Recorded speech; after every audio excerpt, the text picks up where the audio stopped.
Come join our struggle with the blacks of South Africa. Voilà un extrait du chanteur béninois Nel Oliver contre l'apartheid en Afrique du Sud dans les années 80. Outre les actions politiques et la mobilisation mondiale contre ce phénomène ségrégationniste à l'époque, les artistes ont beaucoup contribué à l'abolition de la politique de discrimination entre blancs et noirs. Aujourd'hui, l'Afrique du Sud mise sur la culture en général et les arts visuels en particulier pour renforcer les relations entre pays africains sur fond de l'agenda 2063 de l'Union africaine. L'ambassade d'Afrique du Sud à Dakar a réitéré le message aux acteurs culturels en les invitant à réimaginer l'avenir de l'Afrique. Well, the importance of visual arts. L'importance des arts visuels dans la perspective de l'agenda 2063 de l'Union africaine n'est plus à démontrer. Le président sud-africain, tout comme le président du Sénégal, bref, tous les dirigeants des États membres de l'UA en sont convaincus. C'est la voie idéale pour nous connaître et échanger et faire du commerce. Nous échangeons plus avec l'Europe qu'entre nos pays africains. Of being able to trade together. Connaissons-nous culturellement pour mieux échanger et mieux nous développer économiquement. Dans leur nouvelle vision, les autorités de Pretoria ont exposé avec force et argument leur détermination à aller méthodiquement vers l'Afrique unie et culturellement épanouie.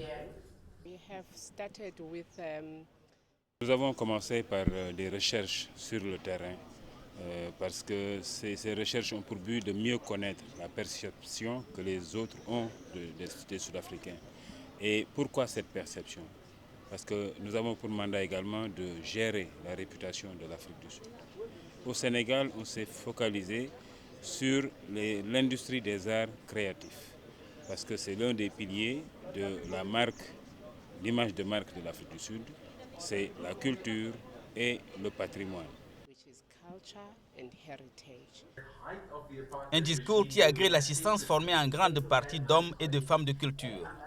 Les projets africains ne peuvent être que des projets à base culturelle et que la culture est définitivement, comme le disait Senghor, au début et à la fin de tout développement. Parce qu'on ne peut pas développer un pays, développer un continent en dehors des représentations culturelles. Tout le problème que nous avons en Afrique, c'est que les stratégies politiques, les stratégies économiques n'ont pas un ancrage culturel. L'Afrique du Sud est un moteur aujourd'hui en termes de culture.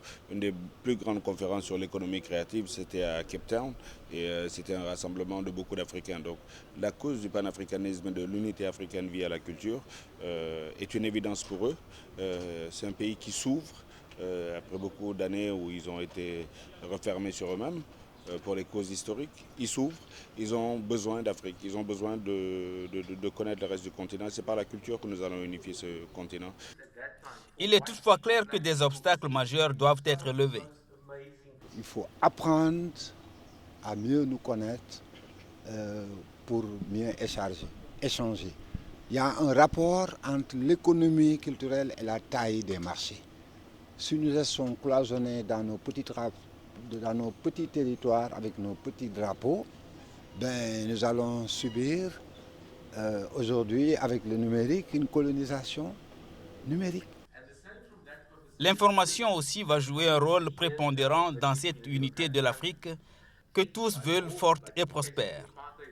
Nous sommes effectivement, en tant qu'Africains et continents, à une croisée des chemins où il est important de nous exprimer avec notre propre voix.